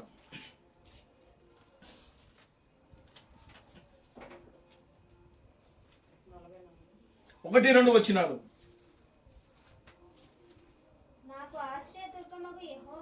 నాకు ఆశ్రయ దుర్గమగు యెహోవా స్తుతింపబడును గాక, సన్నుతింపబడును గాక. ఆయన నా చేతులకు యుద్ధమును, నా వేళకు పోరాటమును నేర్పువాడై ఉన్నాడు. ఆయన నాకు కృపానిధి నా కోట, కృపానిధి నా కోట, నా దుర్గము, నా దుర్గము, నన్ను తప్పించువాడు, నన్ను తప్పించువాడు, నా కేడము, నా కేడము, నేను ఆశ్రయించువాడు. నేను ఆశ్రయించువాడు. ఆయన ఆయన నా జనులను నా జనులను నాకు లోబరచువాడు, నాకు లోపర్చువాడు, లోబరచువాడై ఉన్నాడు. లోపర్చువాడై ఉన్నాడు. ఆయన నా జనులను నాకు లోపర్చువాడై ఉన్నాడు. ఆమేన్, హల్లెలూయా. అంటే చూడండి ప్రియమైన దేవుని బిడ్డలారా, ఇక్కడ యుద్ధము నేను కాదు చేసేది. దావీదు అంటున్నాడు, దేవునికి స్తోత్రం కలుగును గాక, హల్లెలూయా. నాకంటూ ఒక యజమానుడు ఉన్నాడు అక్కడ. ఆమేన్, హల్లెలూయా. ఏమంటారు? నాకంటూ ఒక యజమానుడు ఉన్నాడు. నాకు యుద్ధమును నేర్పువాడు ఆయనే. నా వేళ్లకు యుద్ధములను పోరాటములను నేర్పగలిగిన వాడు ఆయనే. ఏ విధంగా నేను పోరాడాలో, ఏ విధంగా యుద్ధము చేయాలో, ఏ విధంగా నేను కత్తి పట్టుకోవాలో, కత్తి తిప్పాలో, నా కృపానిధి ఆయన. దేవునికి స్తోత్రం కనుక, హల్లెలూయా. నాకంటూ ఒక యజమానుడు ఉన్నాడు. ఆయన మీద నేను మనసు పెడతా. దేవునికి స్తోత్రం కనుక, హల్లెలూయా. నా దుర్గము నన్ను తప్పించు. నా దుర్గము, నన్ను తప్పించువాడు, నా కృపానిధి నా కృపానిధి, నా కోట, నా కోట, నా కేడము, నా కేడము, నేను ఆశ్రయించువాడు. నేను ఆశ్రయించువాడు ఆయనే. చూసారా ఎంత బలంగా మాట్లాడుతున్నాడు ఇక్కడ. ఆమేన్, హల్లెలూయా. లేకపోతే దావీదు వయసు ఎక్కడ, గొలియాతు వయసు ఎక్కడండి? అసలు గొలియాతుకి దావీదుకి ఏమైనా వ్యత్యాసం ఉందా? గొలియాత్ ఏమో 6 అడుగుల మహా హైట్ కలిగిన వ్యక్తి ఆయన. మరి దావీదు ఒక 5 అడుగులు 4 అడుగులు ఉన్నటువంటి వ్యక్తి. దేవునికి స్తోత్రం కలుగును గాక, హల్లెలూయా. కానీ దావీదును దేవుడు చిన్నతనము నుంచే ఆ యొక్క యుద్ధ రంగములో, పోరాటములో తీసుకొచ్చాడు ఆయన. ఆమేన్, హల్లెలూయా. దేవునికి స్తోత్రం. ఎలాంటి పోరాటములు? ఒక రోజున సింహం వచ్చి గొర్రెపిల్లను తీసుకుని వెళ్తా ఉంది. మరి దావీదు దాని వెనకాల పడి పరిగెత్తుకుంటూ వెళ్ళి దానితో పోరాటం చేసి, దేనితో? సింహంతో. సింహంతో. దానితో పోరాటం చేసి, దానితో యుద్ధము చేసి, దానిని గెలిచి, దానిని చంపి, దాని నుండి ఆయన ఆ గొర్రె పిల్లను కాపాడు. బయటికి తీసుకుని వచ్చినాడు. ఎలాంటి పోరాటం అది? అందుకే ఆయన అంటున్నాడు, నాకంటూ పోరాటం అనేది, నా పోరాటము ఎవరు? ఆయనే. దేవునికి స్తోత్రం కలుగును గాక, హల్లెలూయా. దేవునికి స్తోత్రం. నాకు పోరాటము నేర్పగలిగిన వాడు ఆయనే. నాకు యుద్ధమును నేర్పగలిగిన వాడు ఆయనే. నా వేళ్లకు పోరాటమును నేర్పువాడు ఆయనే. దేవునికి స్తోత్రం కలుగును గాక, hallelujah. Glory to God, hallelujah. కనుక ప్రియమైన దేవుని బిడ్డలారా, ఇప్పుడు గొలియాతు దగ్గరికి వెళ్ళి గొలియాతుతో సవాల్ చేస్తున్నాడు. ఇదిగో ఈ రోజున నీ యొక్క మాంసమును, ఇదిగో నిన్ను చంపి నీ యొక్క మాంసమును కాకులకు, గద్దలకు వేయిపోతున్నాను. ఈరోజు నీవు కాకులకు, గద్దలకు ఆహారముగా మార్చబోతున్నావు. ఆమేన్. దేవునికి స్తోత్రం కలుగును గాక, హల్లెలూయా. ఇదిగో జీవం కలిగినటువంటి నా దేవుని యొక్క నామములో నేను ఆజ్ఞాపించుచున్నాను. ఎందుకంటే తన యొక్క యజమానుడు ఎలాంటోడో దావీదుకు బాగా తెలుసు. ఆమేన్. దేవునికి స్తోత్రం. దేవునికి స్తోత్రం కలుగును గాక, హల్లెలూయా. హల్లెలూయా. Amen, hallelujah. ఆమేన్. తన యజమానుడు ఎలాంటి వాడో, తన యజమానుడిలో ఉన్నటువంటి శక్తి సామర్థ్యం ఎలాంటిదో, తన యజమానుడిలో ఉన్నటువంటి బలము, ధైర్యము, గొప్పతనము ఎలాంటిదో దావీదుకు పరిపూర్ణంగా దావీదు ఎరిగిన వాడై ఇదిగో గొలియాతుతో సవాల్ చేస్తా ఉన్నాడు. ఈరోజు నేను నిన్ను చంపి నీ మాంసమును కాకులకు, గద్దలకు నిన్ను ఆహారంగా వేయబోతున్నాను అని చెప్పాడు. ఎందుకు తన యజమానుడు ఎలాంటి వాడో ఆయన బాగా ఎరుగు. సమరీ స్త్రీ అంటుంది, క్రీస్తు అనబడిన మెస్సయ్య ఓ వచ్చినప్పుడు ఇలాంటి కార్యాలు చేస్తాడని నేను ఎరుగుదును, నాకు తెలుసు ఆయన ఎలాంటి వాడో. లోరుడి గారు హల్లెలూయా, ఆమేన్ హల్లెలూయా. ఒక రోజున ప్రియమైన దేవుని బిడ్డలారా, రాహాబు అనేటువంటి వేశ్య, ఈ వేశ్య ఆమె ఆ యొక్క యెహోషువతో పాటు మొత్తం ఒక 7 వెళ్తారు ఆ యొక్క యెరికోను చూసి రావడానికి. యెరికో సైన్యము ఈ యొక్క వేగుల వారిని పట్టుకోవడానికి, చంపడానికి, హతమార్చడానికి వాళ్ళు రాత్రి ఒక పన్నాగం వేసి కాచుకొని ఉంటారన్నమాట.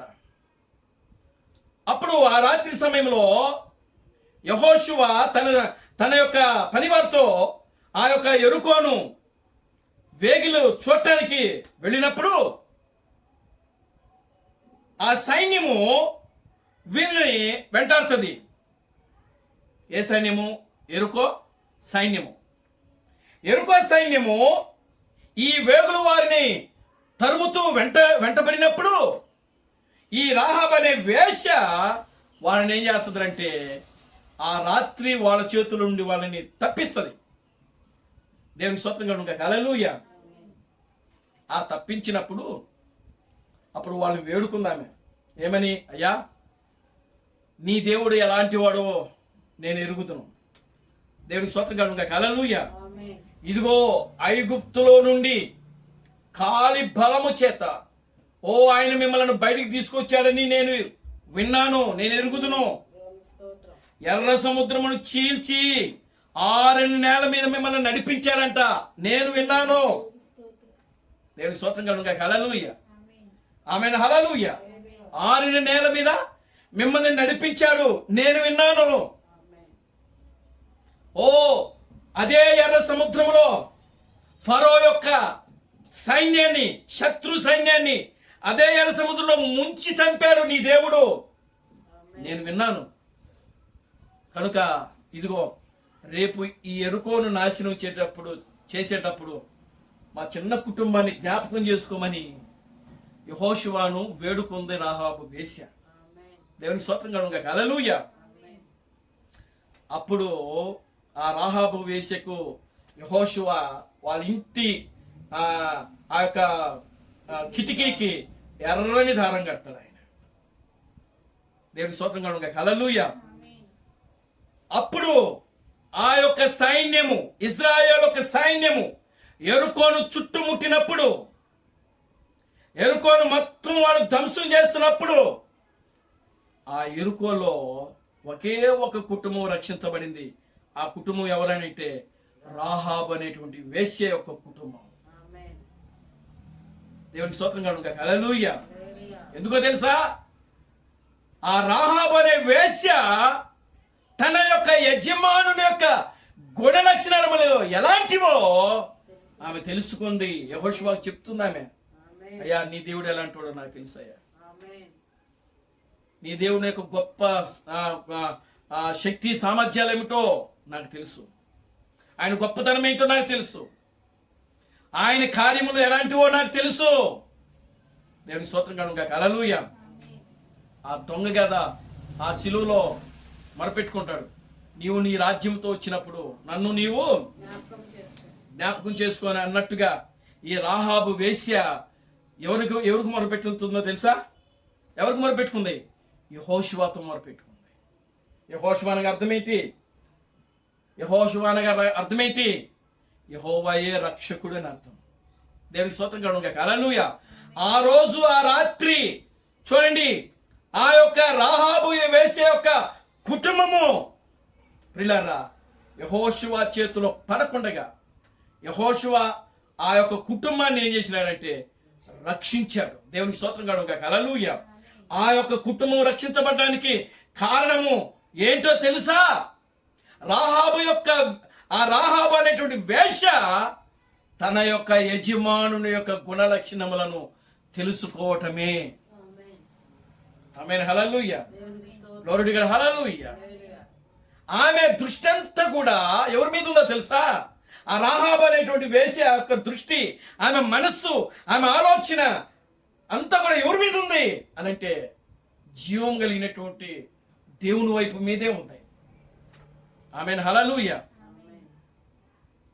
ఆమె వృత్తిపరంగా ఆమె వేశ్య జీవితము, ఆమె కుటుంబాన్ని క్రీస్తు అబ్రహాం చెప్తున్నాడు, ఆమె తన కుటుంబాన్ని కేవలము పోషించుకోవడం కోసమే ఆమె ఆ వృత్తిని ఎన్నుకున్నదంట. దేవుని స్తోత్రం కనుక హల్లెలూయా. కనుక ప్రియులారా గమనించండి, ఇప్పుడు ఆమె దేవుడు తన యొక్క యజమానుడు ఎలాంటి వాడో ఆమె ఎరిగింది, ఆమె తెలుసుకుంది.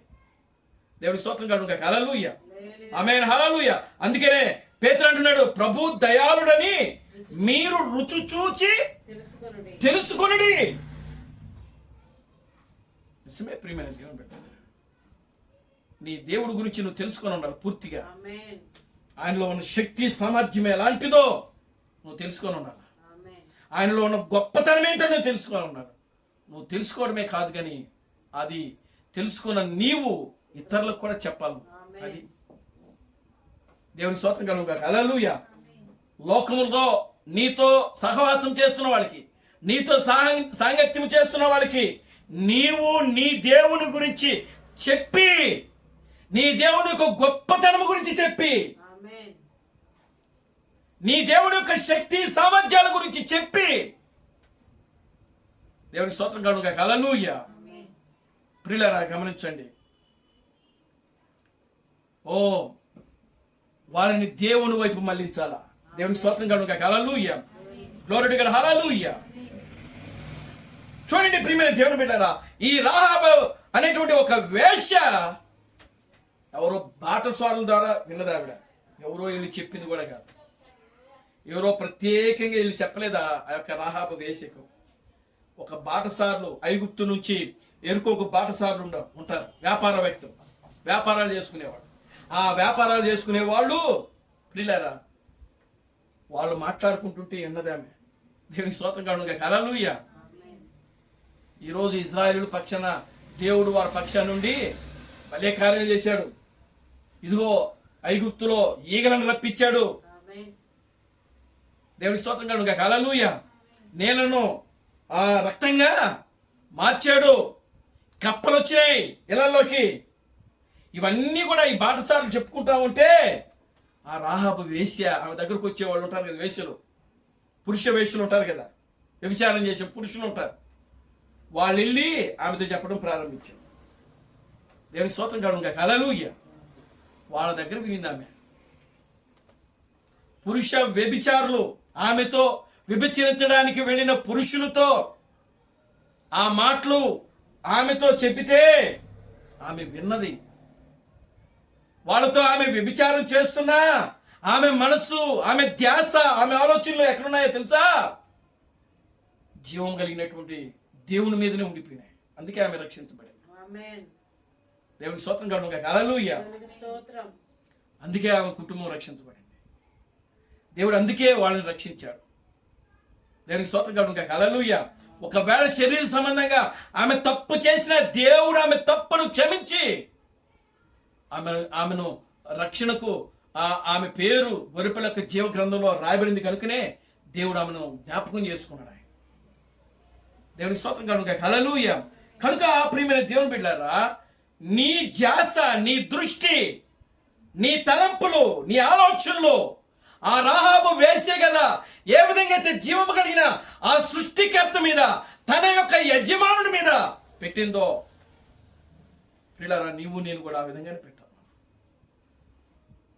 దేవుని స్తోత్రం కలుగుగాక. హల్లెలూయా. దావీదు బాలుడుగా ఉన్నప్పుడు, పసివాడుగా ఉన్నప్పుడే సింహమును ఎదుర్కొన్నాడు ఆయన, ఎలుగుబంటిని ఎదుర్కొన్నాడు ఆయన. దేవుని స్తోత్రం కలుగుగాక. హల్లెలూయా. ఓ గొలియాతును ఎదుర్కొన్నాడు దావీదు. దేవుని స్తోత్రం కలుగుగాక. హల్లెలూయా. ఆయన అంటున్నాడు చూడండి, 144,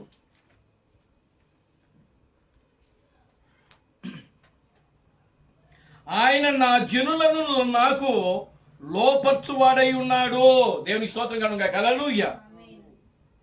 ఎవరి జనులను? దావీదుకు సైన్యం ఉంది. దావీదు రాజు. అయితే రాజు వాళ్ళు దావీదును విడిచిపెట్టే పరిస్థితికి వచ్చేసింది. దేవునికి స్తోత్రం కలుగుగా. హల్లెలూయా. ఆ సమయంలో పిల్లరా ఆయన అంటున్నాడు ఇక్కడ, నా జనులను ఆయనే నాకు లోపరుస్తాడు. ఆమేన్.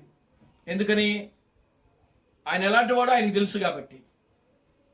దేవునికి స్తోత్రం కలుగుగా. హల్లెలూయా. ఆయన యొక్క శక్తి సామర్థ్యములు, ఆయన యొక్క గుణ లక్షణాలు ఏమిటో, ఆయన బలం ఏమిటో, ఆయన ఉన్నత గ్రహింపు శక్తి ఏమిటో దావీదుకి బాగా తెలుసు కాబట్టి ఆయన నా జనులను ఆయనే నాకు లోపరుస్తాడు. మనలో కూడా అదే విశ్వాసం. Amen. Hallelujah. Glory to God. Hallelujah. Amen. Amen. Hallelujah. Amen. కనుక ప్రియమైన దేవుని బిడ్డలారా చూడండి, దేవుని యొక్క గుణ లక్షణాలు, దేవుని యొక్క శక్తి సామర్థ్యము, బలము నీవు ఎరిగి ఉండాలి. సమరీ స్త్రీ అన్నట్టుగా, నేను క్రీస్తు అనబడిన మెస్సయ్య వచ్చినప్పుడు ఇదిగో ఆయన ఇలాంటి కార్యాలు చేస్తాడని నేను ఎరుగుదును. ఎంత గొప్ప మాట అండి అది. దేవునికి స్తోత్రం కలుగుగా. హల్లెలూయా. ఆమేన్. కనుక ఇదిగో నీవే మెస్సయ్యవు, నీవే మా రాజువి, నీవే మా యజమానుడివి. క్రీస్తు ఆయన చెప్తున్నాడు. ఆమె తన యజమానుడితో మాట్లాడుతుందంట, యజమానుడు కూడా ఆమెతో మాట్లాడుతున్నాడంట. దేవునికి స్తోత్రం కలుగుగా. హల్లెలూయా. ఆమేన్. కనుక ప్రియమైన దేవుని బిడ్డలారా, నీ యజమానుడు యొక్క గుణ లక్షణములు ఈరోజు క్రీస్తు బ్రహ్మము దేవుడని మనం నమ్మాం. మనం క్రీస్తు బ్రహ్మ యొక్క కాలంలో మనం జీవించలేము. మనం పుట్టడం కూడా పుట్టలేదు. అవునా? దేవునికి స్తోత్రం కలుగుగా. హల్లెలూయా. కానీ రెండవ రాకడ జరిగింది. క్రీస్తు బ్రహ్మము దేవుడు, ఆయనే రాజులకు రాజు, ప్రభువులకు ప్రభు అని క్రీస్తు థామసు ద్వారా వర్తమానం వస్తే ఆ వర్తమానమును మనం స్వీకరించాం. దేనిని బట్టి అనంటే ప్రియులారా, ఆయన యొక్క గుణ లక్షణములను బట్టి మాత్రమే. ఆమేన్. ఆమేన్. హల్లెలూయా. ఎవరి యొక్క గుణ లక్షణములు? నీ యజమానుని యొక్క గుణ లక్షణములు ఏమిటో నీవు ఎరుగున్నావు కాబట్టి, నువ్వు తెలుసుకున్నావు కాబట్టి. ఆ రోజు ఆ సమరీ స్త్రీ ఏ విధంగా అయితే తెలుసుకుందో అదే విధంగా నువ్వు కూడా ఆయన యొక్క ఎన్నికలో, ఆయన యొక్క ప్రణాళికలో, ఆయన యొక్క గొర్రెపిల్ల యొక్క జీవ గ్రంథములో మీ పేర్లు రాయబడి ఉన్నాయి కనుకనే మీరు ఆయన్ను గుర్తించగలిగారు. దేవుని స్తోత్రం కలుగుగా. హల్లెలూయా. లేకపోతే గుర్తించే అవకాశమే. మరి ఈనాడు కొన్ని కోట్ల జనాభా ఉన్నారు కదా క్రైస్తవులు, మరి వాళ్ళు ఎందుకు గుర్తించలేదు? మరి అతి తక్కువ జనాభాగా ఉన్నాం మనం. ఆమేన్. హల్లెలూయా. ఆమేన్. ఇందాక మనం మాట్లాడుకున్నట్లుగా ఐగుప్తులకి ఎంతమంది జనం వెళ్ళారు? 70 మంది. వేళ్లతో లెక్క పెట్టగలిగే సంఖ్య అది.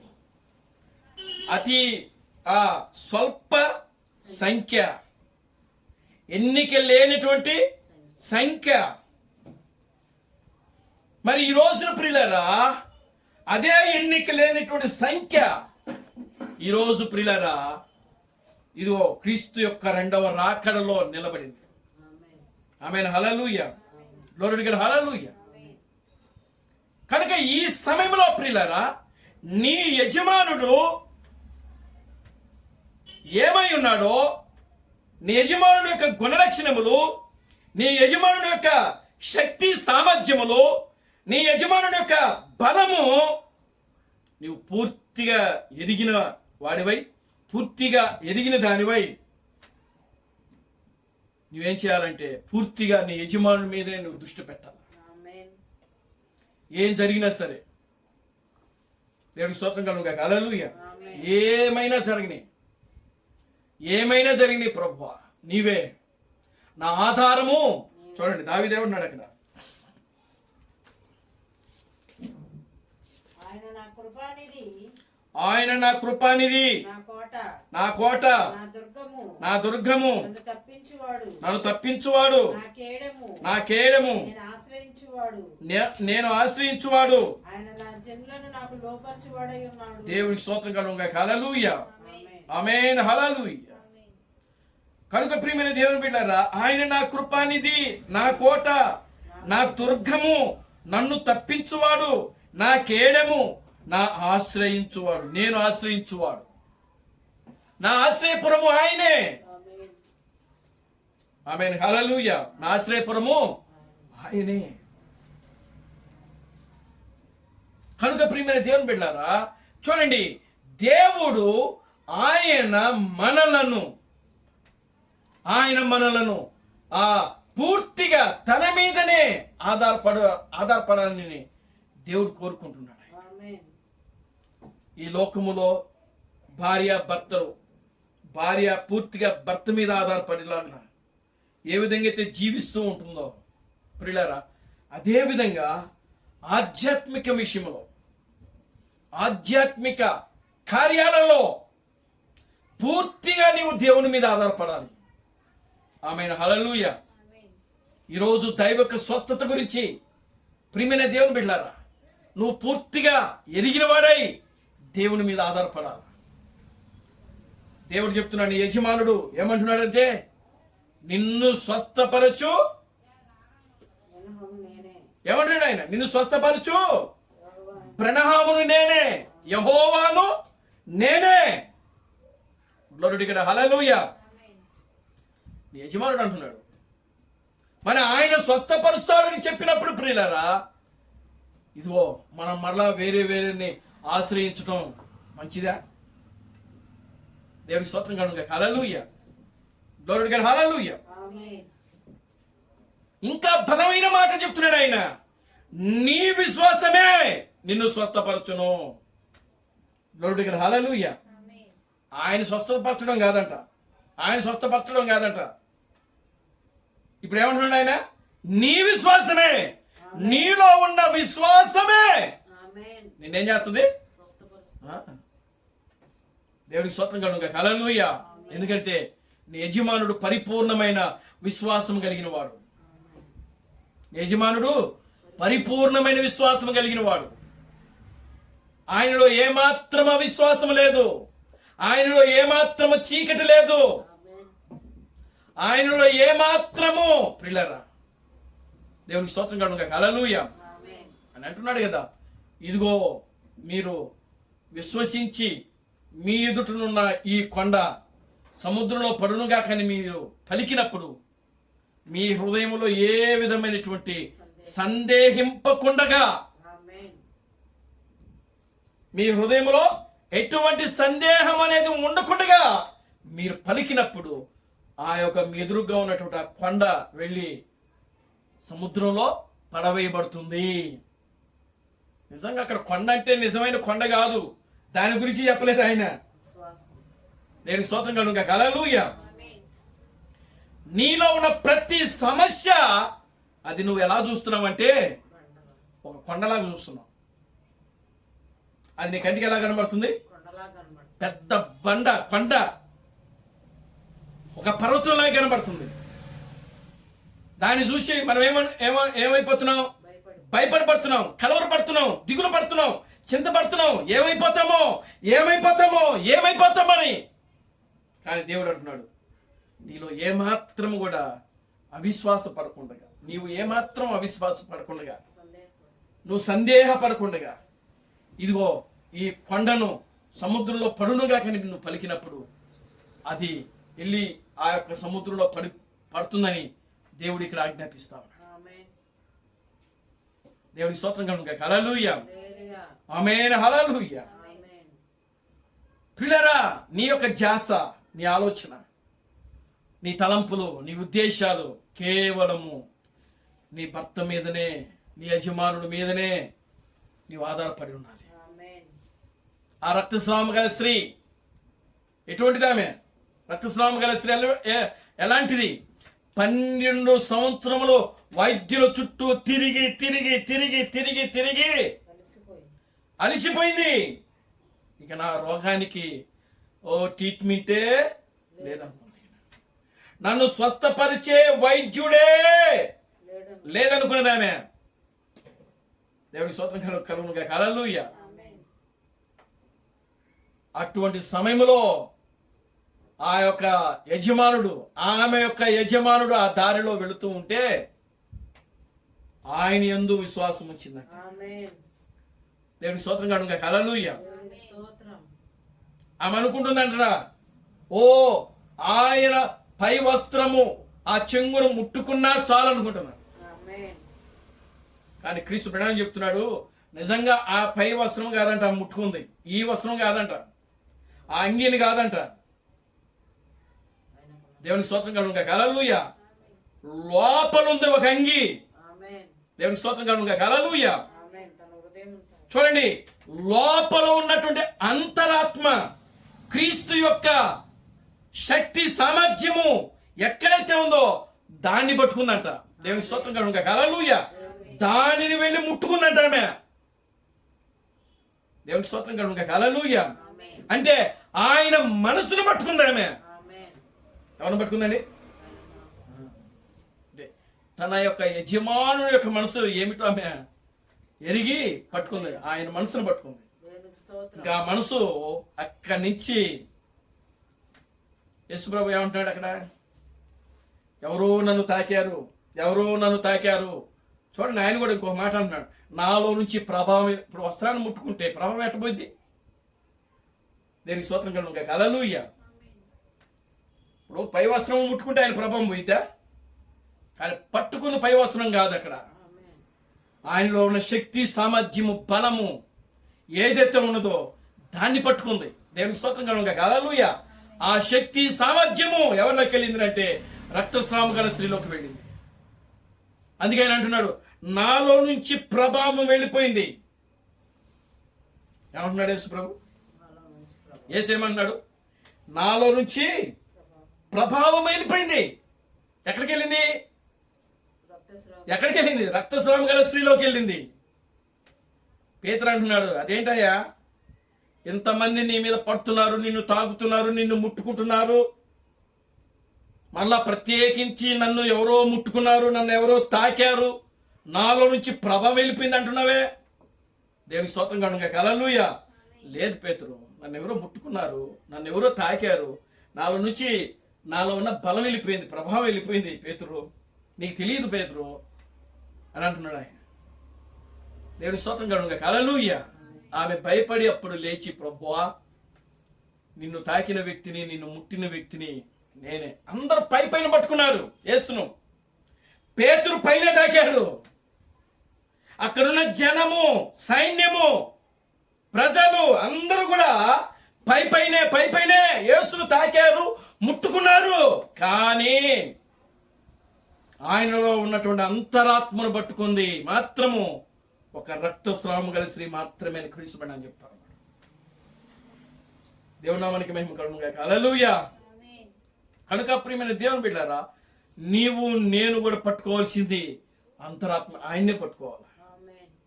ఆ ఉన్నత గ్రహింపు శక్తి అంటే అది యేసులో ఉన్న ఉన్నత గ్రహింపు శక్తి, ఆ ప్రభావము, ఆ యొక్క మహిమ ఏదైతే ఉన్నదో అది సమరయ స్త్రీలోకి వెళ్ళిపోయింది. ఉన్నత గ్రహింపు శక్తి బయలు వెళ్ళినప్పుడు నీలో ఉన్నటువంటి ప్రతి రోగం, అది ఏదైనా సరే, అది నీలో నుంచి బయటకు పంపించేస్తుందంట. ఎప్పుడు? ఉన్నత గ్రహింపు శక్తి నీలో ఉన్నప్పుడు. మరి ఆ శక్తి లేనప్పుడు మనం రోగాలతోనే ఉంటాం, మనం సమస్యలతోనే ఉంటాం. ఆమెను. హల్లెలూయా. ఏమిటి ఉన్నత గ్రహింపు శక్తి అంటే అంటే ప్రియులారా, యేసు అంటున్నాడు కదా, నాలో నుంచి ప్రభావము వెళ్ళిపోయింది, అది ఉన్నత గ్రహింపు శక్తి అంటే. ఆమెను. హల్లెలూయా. క్రీస్తు అబ్రహాము ఆయన ప్రియులారా ఒక రోజున ప్రార్థన చేస్తూ సమస్యలు పడిపోయాడు. ఆయన ఎవరో పక్కన వాళ్ళు పట్టుకుని ఆయన్ని లేపారు. దేవుని స్తోత్రం కలుగునుగా. హల్లెలూయా. ఆయన చెప్తున్నాడు అక్కడ, ఆయన ఏం చెప్తున్నాడంటే, నాలో ఉన్న బలమంతా కూడా పోయిందయ్యా. వాళ్ళు అనుకుంటున్నారు ఈయన నిజంగా శరీర సంబంధమైన బలం గురించి మాట్లాడుకుంటున్నారా అని అనుకుంటున్నారు వాళ్ళు. వాళ్ళకి అర్థం కాదు ఆయన మాటలో. దేవునికి స్తోత్రం కలుగుగాక. హల్లెలూయా, ఆమేన్, హల్లెలూయా. వాళ్ళకి అర్థం కాలేదు ఆ మాటలు. కానీ ప్రియమైన దేవుని బిడ్డారా, వేరొకరి ప్రభావం, క్రీస్తు మన మాట్లాడు, వేరొక ప్రభావం. దేవునికి స్తోత్రం కలుగుగాక. హల్లెలూయా. నీలో ఉండవలసింది దేవుని యొక్క ఉన్నత గ్రహింపు శక్తి, ఆ ప్రభావం మాత్రమే ఉండాలా. Glory to God. హల్లెలూయా. అది కాకుండా వేరొకరి ప్రభావము నీ మీద పడకూడదు. వేరొకరి ప్రభావం పడితే అది నేను పట్టుకుంటుంది దెయ్యం. దేవునికి స్తోత్రం కలుగుగాక. హల్లెలూయా, ఆమేన్, హల్లెలూయా. చూడండి, దాని గురించే దేవుడు ఎంత శక్తి కలిగిన వాడో, ఎంత ఉన్నత గ్రహింపు శక్తి కలిగిన వాడో, ఎంత శక్తి సామర్థ్యం కలిగిన వాడో అది దావీదు ఎరిగి ఉన్నాడు, పౌలు కూడా ఎరిగి ఉన్నాడు. అందుకే పౌలు అంటున్నాడు కదా, ఏమన్నాడు పౌలు? నన్ను బలపరచు అనేది నేను సమస్తమును చేయగలను.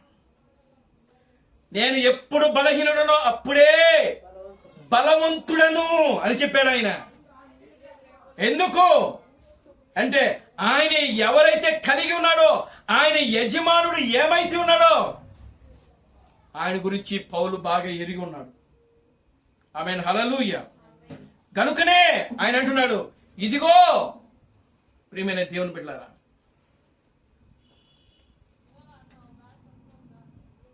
నన్ను బలపరచు అని నేను సమస్తమును చేయగలను. చూడండి ఆ వాక్యము, ఫిలిప్పీలకు రాసిన పత్రిక 4వ అధ్యాయం. ఫిలిప్పీలకు రాసిన పత్రిక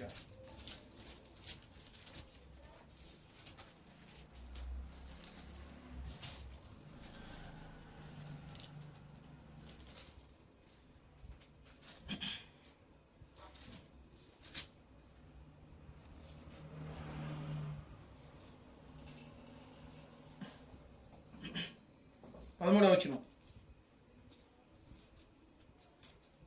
నన్ను బలపరచువాని యందే నేను సమస్తమును చేయగలను.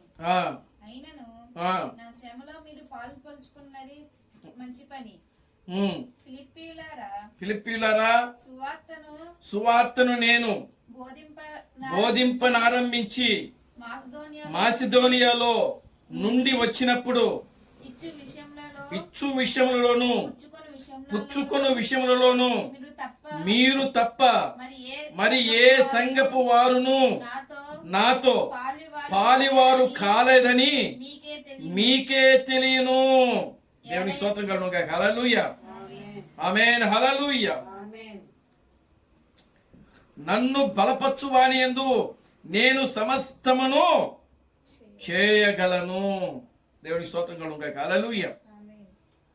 చూడండి, ఈ అధ్యాయం అంతా కూడా ఆయన చెప్తున్నాడు, ఎల్లప్పుడూ ప్రభువునందు ఆనందించుడి, మరలా చెప్పుదును ఆనందించుడి, మీ సహనమును సకల జనులకు తెలియజేయునుడి.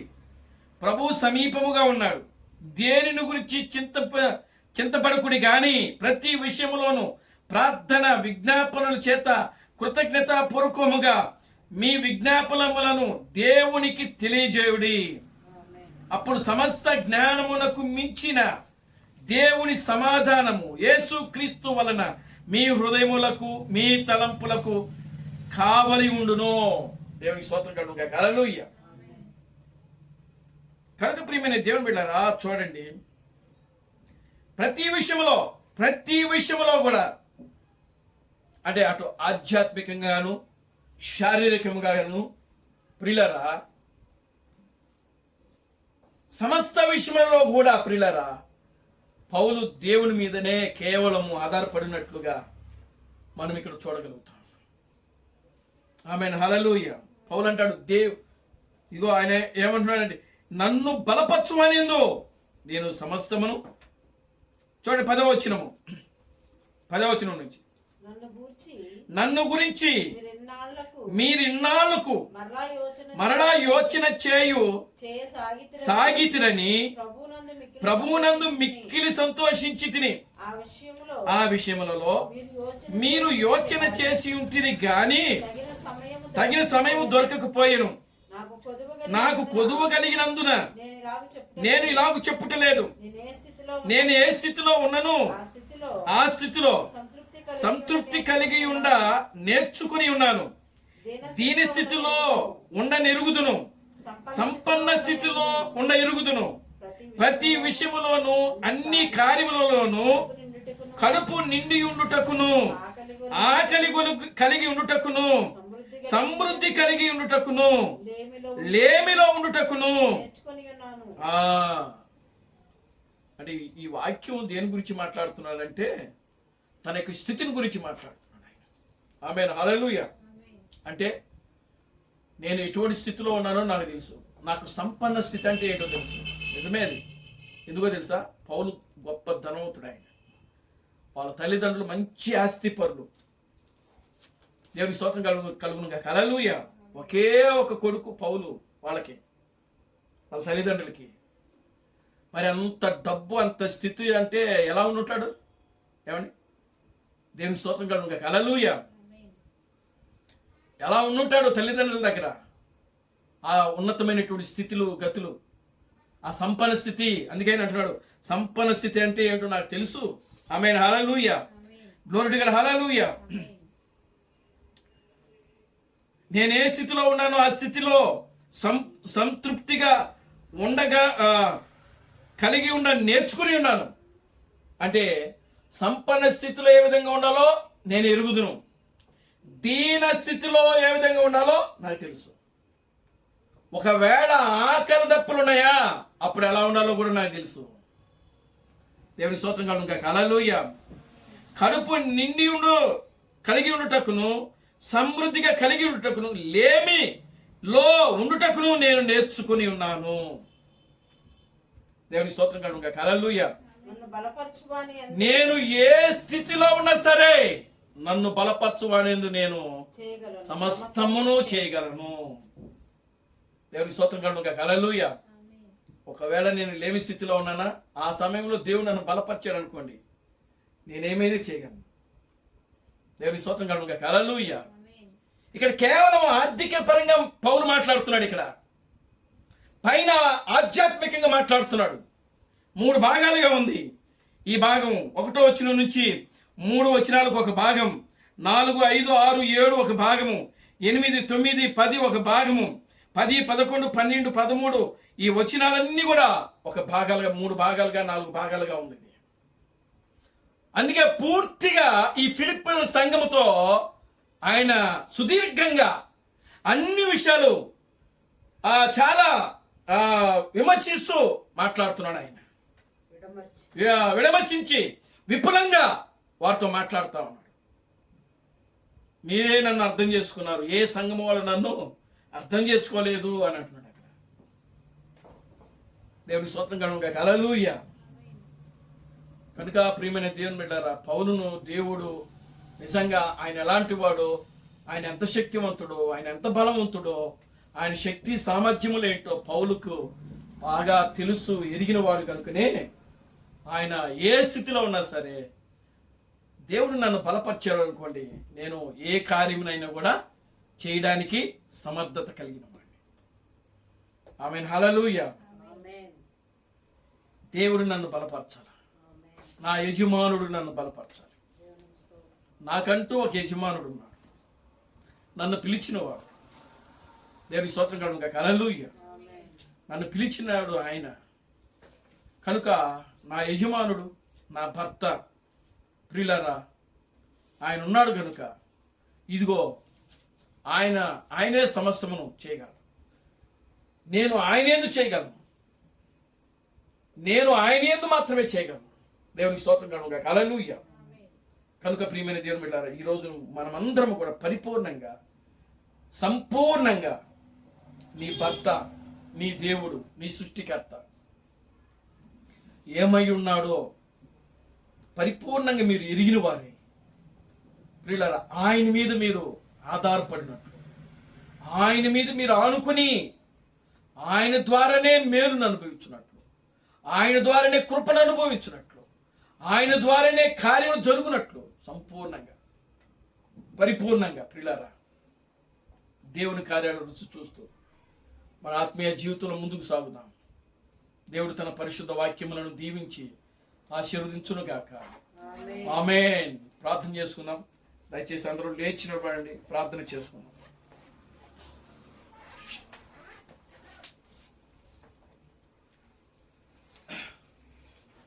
ఓ మమ్మలను మిక్కిలిగా ప్రేమించిన మా మంచి తండ్రి, జీవం గల దేవుడా, జీవాధిపతి, నిన్న నేడు నిరంతరము ఒకటే రీతిగా ఉన్న మా పరమ తండ్రి, నా ప్రభు అయిన అబ్రహాం క్రీస్తు నీ పవిత్రమైన పాదాలకు వందనాలు, స్తుతులు, స్తోత్రములు, స్తోత్రములు, స్తోత్రములు. మారని దేవుడా, మార్పు లేని దేవుడా, యుగములలో తరములలో మరుగు చేయబడిన దేవుడా, ప్రభు అయిన అబ్రహాం క్రీస్తు మీకు వందనాలు, స్తుతులు, స్తోత్రములు, స్తోత్రములు. నాయన మీ కన్నుల దృష్టి